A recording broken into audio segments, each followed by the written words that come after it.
आपका स्वागत है आपके अपने YouTube चैनल महाअध्ययन में। वीडियो को लाइक करें और अगर चैनल को अब तक सब्सक्राइब नहीं किया है तो सब्सक्राइब करें। आज हम करने जा रहे हैं हमारी 10th क्लास की सामाजिक विज्ञान के भाग इतिहास की वर्कशीट नंबर 36 और आज की तारीख है 26 सितंबर। हम हमारी पिछली कुछ वर्कशीटों में जो विषय कर रहे थे वही विषय हम आज भी कर रहे हैं और हमारे विषय का नाम है यूरोप में राष्ट्रवाद का उदय। आगे बढ़ने से पहले मैं आपको कुछ चीज़ें याद दिला देती हूँ। हमने अब तक पढ़ा था यूरोप में राष्ट्रवाद, जो हमने फ्रांस से नेपोलियन बोनापार्ट से शुरू करके नेपोलियन बोनापार्ट की वाटरलू में हार तक पढ़ा और उसके बाद फिर हमने पढ़ा एक बार फिर से राजशाही यानी रूढ़िवादी शासन की पहल या रूढ़िवादी शासन की शुरुआत और उसके बाद राष्ट्रवाद के बढ़ने से आगे जितना भी प्रचार प्रसार यूरोप में राष्ट्रवाद का जो हो रहा था उसके चलते जर्मनी और इटली का एकीकरण पड़ा। और अब हम इसी संदर्भ में आगे बढ़ रहे थे और पिछली वर्कशीट में इसी संदर्भ में आगे बढ़ते हुए हमने पढ़ा था, आपको याद होगा, ओटोमन साम्राज्य के बारे में। और वो सब मैंने आपको नक्शे पर भी दिखाया था कि ओटोमन साम्राज्य से किस तरह से राष्ट्रवाद के चलते ही जो क्षेत्र थे उन्होंने अपने आप को स्वतंत्र देशों के रूप में या स्वतंत्र राष्ट्रों के रूप में निर्मित किया। आज हम बढ़ते हैं राज्य की दृश्य कल्पना और इसको आगे बढ़ने से पहले हम इस छोटे वाले बॉक्स को पढ़ेंगे क्योंकि इसमें बहुत ही इम्पोर्टेंट चीज़ें बताई गई हैं। देखिए यहाँ पर बात हो रही है 18वीं और 19वीं शताब्दी की और आपको याद होगा मैंने आपके साथ शताब्दी डिस्कस की थी जिसमें मैंने आपको बताया था 18वीं और 19वीं शताब्दी अगर शब्द लिखा है तो इसका मतलब है कि 1700 से लेकर ये 1899 तक की बात की जा रही है। कलाकारों ने राष्ट्र को कुछ यूं चित्रित किया जैसे वह कोई व्यक्ति हो। किसने? कलाकारों ने। किसको? राष्ट्र को चित्रित किया, मतलब उसका चित्र बनाया। कैसा चित्र? व्यक्ति। देखो ये लाइन हमसे कह रही है कि वो राष्ट्र जिसे हम देश भी कहते हैं अपने अपने देशों को, अपने अपने राष्ट्रों का चित्र बनाया। अगर हम नक्शे पर किसी राष्ट्र को देखते हैं तो उसकी सीमा हमें टेढ़ी मेढ़ी सी दिखाई देती हैं और फैला हुआ भूभाग हमें नक्शे पर दिखाई देता है। लेकिन यहाँ क्या लिखा? यहाँ लिखा है कि उन्होंने उसका चित्र बनाया जैसे कि वह कोई व्यक्ति हो, व्यक्ति का रूप दे दिया। राष्ट्रों को नारी भेष में प्रस्तुत किया। आगे, राष्ट्र को व्यक्ति का जामा पहनाते हुए जिस नारी रूप को चुना गया वह असल जीवन में कोई खास महिला नहीं थी। यह तो राष्ट्र के अमूर्त विचार को ठोस रूप प्रदान करने का प्रयास था। यानी नारी की छवि राष्ट्र का रूपक बन गई, राष्ट्र का रूपक। फ्रांस में इसे मारी आना नाम दिया गया तो जर्मेनिया नाम दिया गया इसे जर्मन राष्ट्र में। जन राष्ट्र के विचार को रेखांकित करती थी ये मारी आना और जर्मेनिया की तस्वीर। अब ये क्या लिख रहे हैं इसे समझने के लिए मैं सबसे पहले आपको एक उदाहरण देती हूँ जिससे कि आप इसे बहुत आसानी से समझ पाएंगे।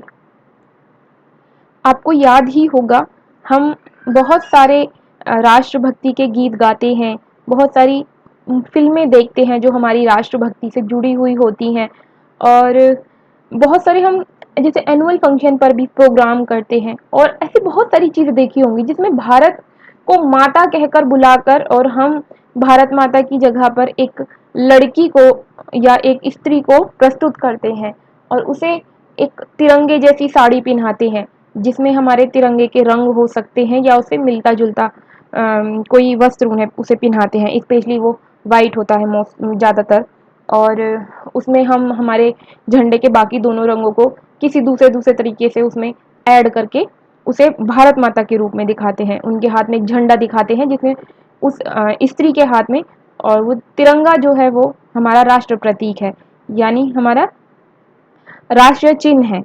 तो प्रतीक चिन्ह एक ही शब्द होता है, ये पर्यायवाची हैं एक दूसरे के। अब इस बात को आप समझ पाएंगे कि यहाँ पर ये क्या कहने की कोशिश कर रहे हैं। मैं आपको बता दूं कि भारत में भारत माता को जो चित्र मतलब भारत राम के राष्ट्र को या भारत को, हमारे देश को जो भारत माता का नाम देकर माता के रूप में प्रस्तुत किया गया, ये धारणा भारत ने भी यूरोप से ही ली है। वहीं के कलाकारों से हमारे देश के कलाकार भी प्रेरित हुए, और जब भारत को आज़ादी नहीं मिली थी उससे पहले ही हमारे राष्ट्र को भारत माता का नाम देकर उसे एकता के सूत्र में बांधने के लिए स्त्री का रूप दिया गया। अब आप समझ सकते हैं कि देश को आज़ाद कराने के लिए भारत, आज जो मौजूदा भारत है, उसे भारत के रूप में प्रस्तुत होने से पहले ही सारे लोग खुद को उस भारत माता का बच्चा समझने लगे, उस भारत का निवासी समझने लगे। इसके लिए माता का चित्रित रूप बनाया गया, यानी भारत को माता का रूप दिया गया। और जब आप इसे नक्शे पर देखते हैं, आपने से कई चित्र देखे होंगे जिसमें भारत माता खड़ी होती हैं और उनके पैर दक्षिण भारत में केरल तक और उत्तरी भारत में जम्मू कश्मीर का जो इलाका है वहां तक होते हैं।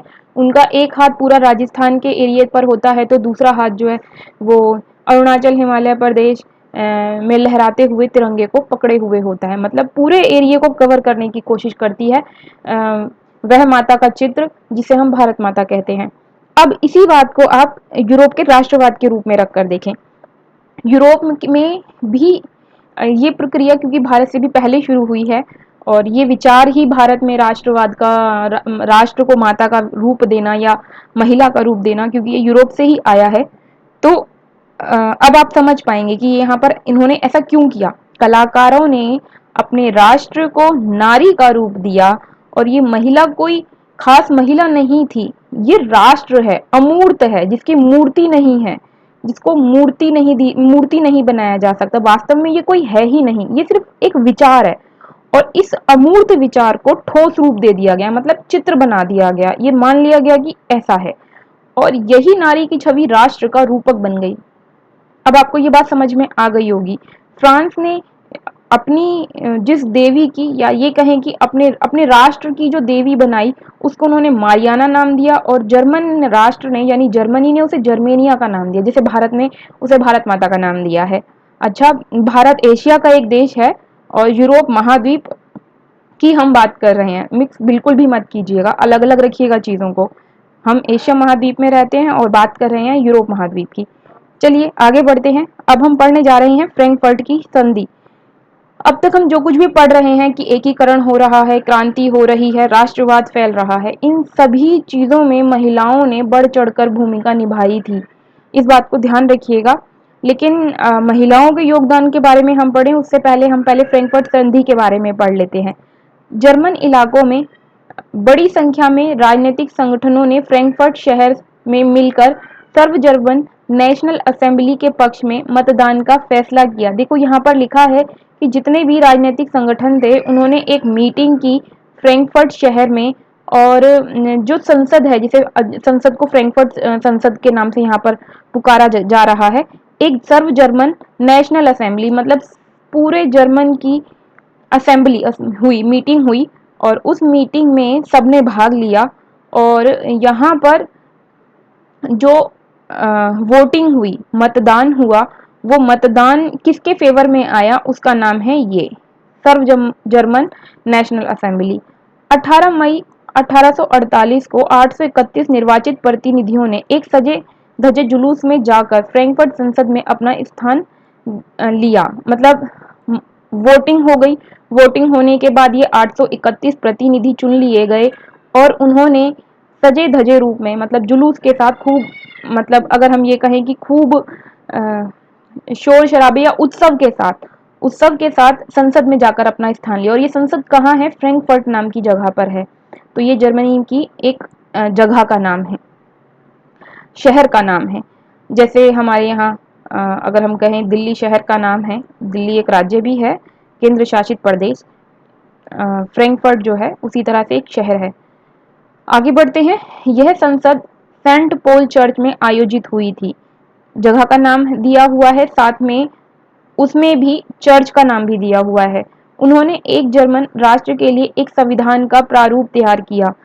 अगर हम ये देखेंगे फ्रैंकफर्ट संसद का महत्व क्या था, तो उसका सबसे बड़ा महत्व जर्मन के लिए ये था कि एक संविधान का प्रारूप तैयार हुआ। प्रारूप का मतलब होता है खाका तैयार करना। संविधान का खाका तैयार हो गया। उसके बाद राष्ट्र की अध्यक्षता एक ऐसे राजा को सौंपी गई जो जिसको संसद के अधीन रहना था। संसद के अधीन रहने का मतलब मैंने जैसे आपको पिछली बार बताया था कि इंग्लैंड में राजा है, लेकिन वह लोकतंत्र के हिसाब से चलता है। राजा के हिसाब से राजशाही वहां नहीं चल रही है, लोकतंत्र चल रहा है। तो राजा का संसद के अधीन होने का मतलब है कि जो भी फैसले लिए जाएंगे वो संसद में, यानी कि लोगों के चुने हुए प्रतिनिधियों द्वारा जो भी फैसला लिया जाएगा, राजा उसके अनुसार अपने कार्यों को अंजाम देगा। आगे लिखा है, जब प्रतिनिधियों ने प्रशा के राजा फ्रेडरिक विल्हेम चतुर्थ को ताज पहनाने की पेशकश की, तो उसने उसे अस्वीकार कर उन राजाओं का साथ दिया जो निर्वाचित सभा के विरोधी थे।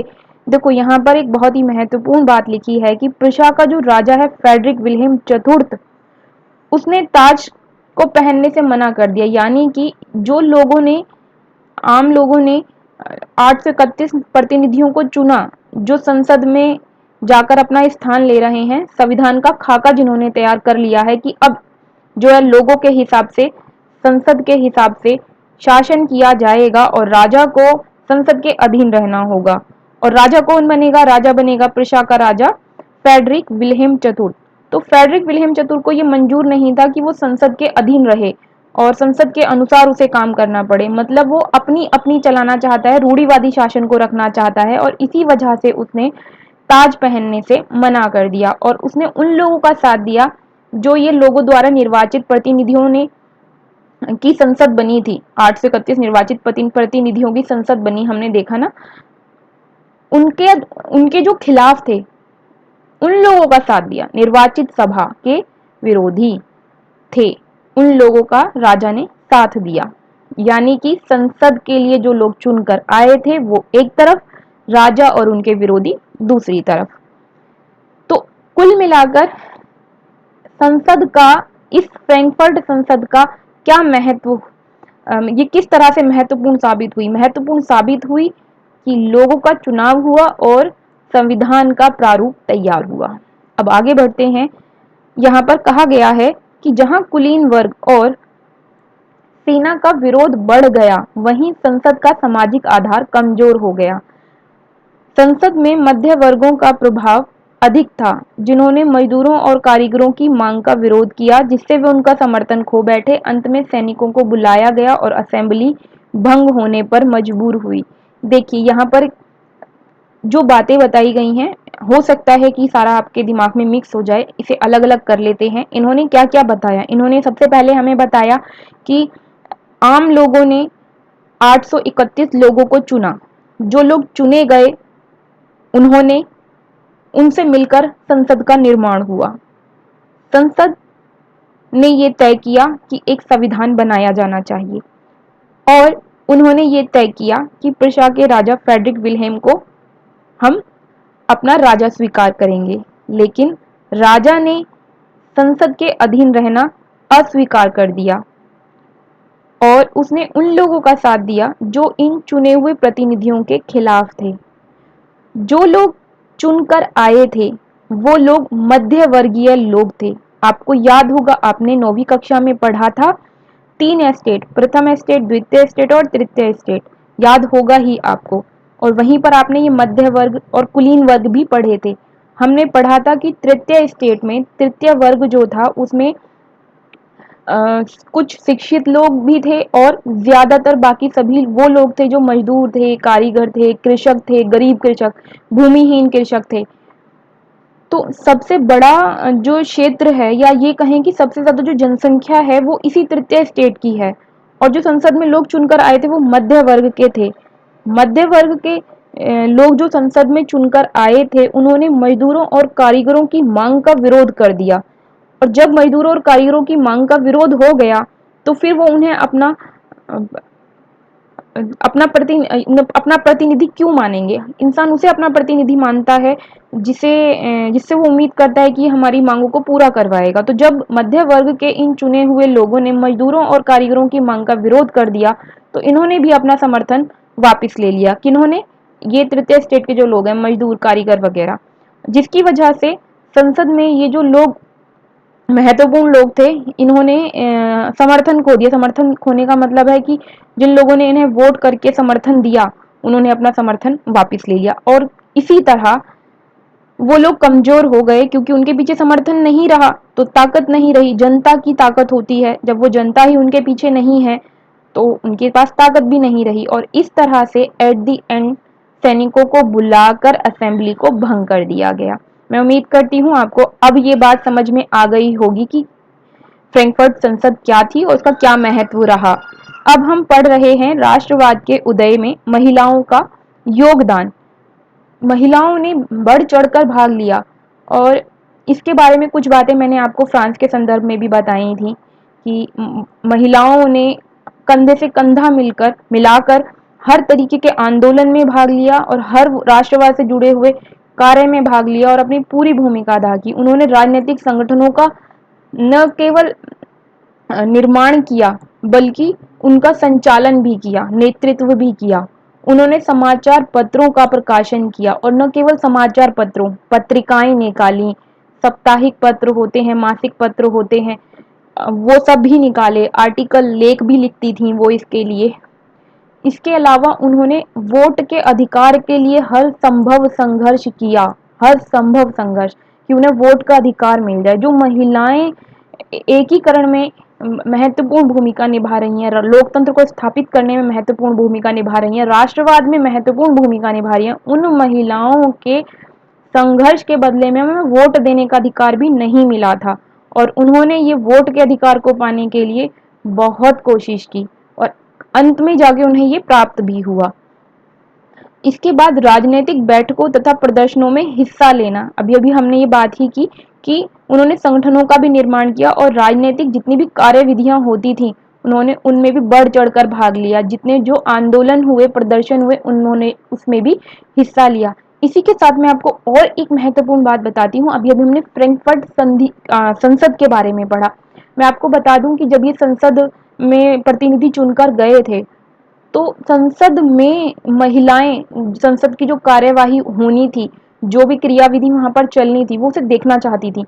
तो उन उन महिलाओं को वहां पर सिर्फ दीर्घा होता है बालकनी टाइप चीज, जगह जो होती है, उसमें सिर्फ खड़े रहने की अनुमति मिली। उन्हें बैठने का स्थान भी नहीं मिला। उन महिलाओं को जिन्होंने राष्ट्रवाद में अपना पूरा सहयोग दिया था, उन्हें बैठने तक का स्थान भी नहीं मिल सका। तो आप समझ सकते हैं कि महिलाओं ने कहां से कहां तक संघर्ष किया होगा अपनी स्थिति को सुधारने के लिए। खैर, हम आगे बढ़ते हैं। अभी अभी मैंने आपको ऊपर बताया था कि जर्मेनिया और मारी आना के बारे में, कि महिलाओं के रूप में राष्ट्रों को प्रस्तुत किया गया। और इसके अलावा और भी कुछ प्रतीक थे जिनको जोड़कर दिखाया गया आम लोगों से, ताकि उनके मन के अंदर राष्ट्रवाद की भावना, देश प्रेम की भावना बराबर बनी रहे। ये मारियाना, जर्मेनिया या भारत माता जैसी चीजों की, जब हम चित्रों की हम बात कर रहे हैं, ये क्या है? ये दरअसल लोग के अंदर राष्ट्रवाद की भावना, एकता की भावना को बनाए रखने की एक कोशिश है। चलिए आगे बढ़ते हैं और देखते हैं कि कौन कौन सी चीजें थी, या और कौन कौन से ऐसे वहां पर महत्वपूर्ण पहलू हैं जिनके बारे में हमें जानना जरूरी है। अगर टूटी हुई बेड़ियां हमें दिखाई देती हैं, तो इसका मतलब है कि आजादी मिलना। किसी किसी बात को जब हम सीधा नहीं कहना चाहते हैं, तो उसके लिए हम प्रतीकों का इस्तेमाल करते हैं। जैसे मैं एक एग्जांपल देती हूँ कि कबूतर या सफेद झंडा। सफेद झंडा शांति का प्रतीक होता है। ये जो प्रतीक होते हैं, वो बस यहाँ पर वही बताने की कोशिश की गई है कि कौन सी चीज किस चीज का प्रतीक होती है। तो टूटी हुई बेड़ियां आजादी का प्रतीक होती हैं। बाज की छाप वाला कवच जो है, वो जर्मन समुदाय की शक्ति का प्रतीक था। यहाँ पे लिखा है प्रतीक शक्ति, मतलब शक्ति का प्रतीक था। बलूत पत्तियों का मुकुट, जर्मनी में यह वीरता का प्रतीक था। तलवार मुकाबले की तैयारी की प्रतीक। तलवार पर लिपटी जैतून की डाली, शांति का प्रतीक की हम शांति चाहते हैं। काला, लाल और सुनहरा तिरंगा उदारवादी राष्ट्रवादियों के झंडे के रंग थे ये। उगते सूर्य की किरणें एक नए युग की शुरुआत का प्रतीक है।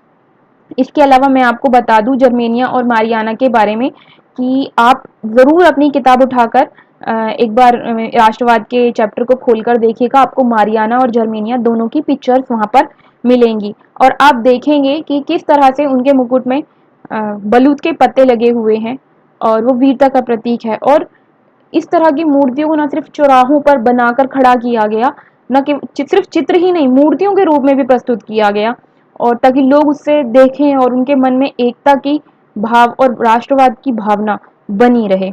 चलिए आगे बढ़ते हैं। राष्ट्रवाद के उदय में दृश्य रूपकों के योगदान पर चर्चा कीजिए। ये दृश्य रूपक का क्या मतलब है? जो अभी अभी हम बात कर रहे हैं ना कि जैसे अभी हमने प्रतीक पढ़े या हमने जैसे बात की कि मारियाना, जर्मेनिया, ये दृश्य रूपक हैं। इनके योगदान पर चर्चा करनी है, हमें बताना है कि क्या योगदान है इनका। तो आपके लिए उत्तर है ये। फ्रांस और जर्मनी के कलाकारों द्वारा स्वतंत्रता, न्याय और विचारों को प्रकट करने के लिए नारी रूपक का प्रयोग किया गया। ये अभी अभी हमने पढ़ा ही था। तो मारियाना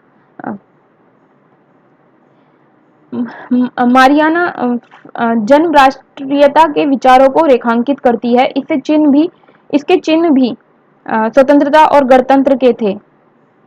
मुझे लगता है यहाँ पर फिर टाइपिंग में मिस्टेक हुई है, तो आप जरा इसे ठीक कर लीजिएगा। ये कितने शब्द हटा दीजिए और यहाँ पर इसके कर लीजिएगा। इसके चिन्ह भी स्वतंत्रता और गणतंत्र के थे। लाल टोपी, तिरंगा और कलगी। मारियाना की प्रतिमाएं चौकों पर लगाई गई, जो से जैसे मैंने अभी आपको बताया, और इनकी तस्वीरों को डाक टिकटों पर भी अंकित किया गया ताकि लोगों को बार बार ये चित्र दिखाई दें और उनके अंदर वो भावना जो है प्रबल होती रहे। राष्ट्रवाद की, देश प्रेम की जो भावना है, एकता की भावना है, प्रबल होती रहे। उसके बाद जर्मेनिया के बारे में हम थोड़ा सा जान लेते हैं। और अभी अभी हमने बताया भी था कि जर्मेनिया को बलूत के वृक्ष के पत्ते पहनाए हुए दिखाया गया, जो कि वीरता का प्रतीक है। बलूच के वृक्ष के पत्तों को पहने हुए जब हम देख रहे हैं, अब इन सब बातों से हमें क्या पता चल रहा है? इन सब बातों से हमें पता चल रहा है कि मारियाना और जर्मेनिया को जिन प्रतीकों और दृश्य रूपों के साथ दिखाया गया, वह लोगों के अंदर एकता और राष्ट्रवाद की भावना को प्रेरित करने में सहायक हुए। अब हम देखते हैं दूसरे प्रश्न के उत्तर की ओर। अभी अभी हमने इसे अभी तुरंत ही इस पर हमने चर्चा की थी और ये आपका उत्तर आपके सामने है। अब हम बढ़ते हैं फ्रैंकफर्ट संसद के महत्व पर प्रकाश डालने की तरफ। तो मैंने आपको बताया ही, संसद का सबसे महत्वपूर्ण जो काम था वो थी संविधान की रूपरेखा बनाना, और इसके बाद विभिन्न प्रतीक ये हैं आपके सामने। मैं उम्मीद करती हूँ कि ये वर्कशीट आपके लिए सहायक सिद्ध हुई होगी, और वीडियो को लाइक करना बिल्कुल ना भूलें। साथियों, मेरे प्रिय विद्यार्थियों, वीडियो बनाने में बहुत मेहनत लगती है और मैं चाहती हूँ कि मैं आपके साथ ऐसे ही बनी रहूँ और आपको आपका सब्जेक्ट समझने में मदद मिले। इसके लिए मैं पूरी कोशिश कर रही हूँ, और ज़रूरी है कि आप भी सारी वीडियो देखें, कहीं पर भी आपका सीक्वेंस टूटे नहीं, क्योंकि ऐसा होने से चैप्टर समझ में नहीं आता है। तो आप सभी वीडियो को देखने के लिए चैनल को सब्सक्राइब करना बिल्कुल ना भूलें। अगर आपने अभी तक चैनल को सब्सक्राइब नहीं किया है तो सब्सक्राइब कर दें। आपकी वीडियो के नीचे ये सब्सक्राइब का ऐसा निशान आ रहा होगा लाल रंग का, अगर आप उसे क्लिक कर देंगे तो उसका रंग बदल जाएगा, इससे चैनल सब्सक्राइब हो जाएगा। आप चाहते हैं कि नोटिफिकेशन आते रहें तो वहां पर ऐसा एक बेल आइकन होगा, उसे प्रेस करें। वीडियो को देखने के लिए थैंक यू, और कोई सवाल हो तो कमेंट बॉक्स में लिख दीजिएगा।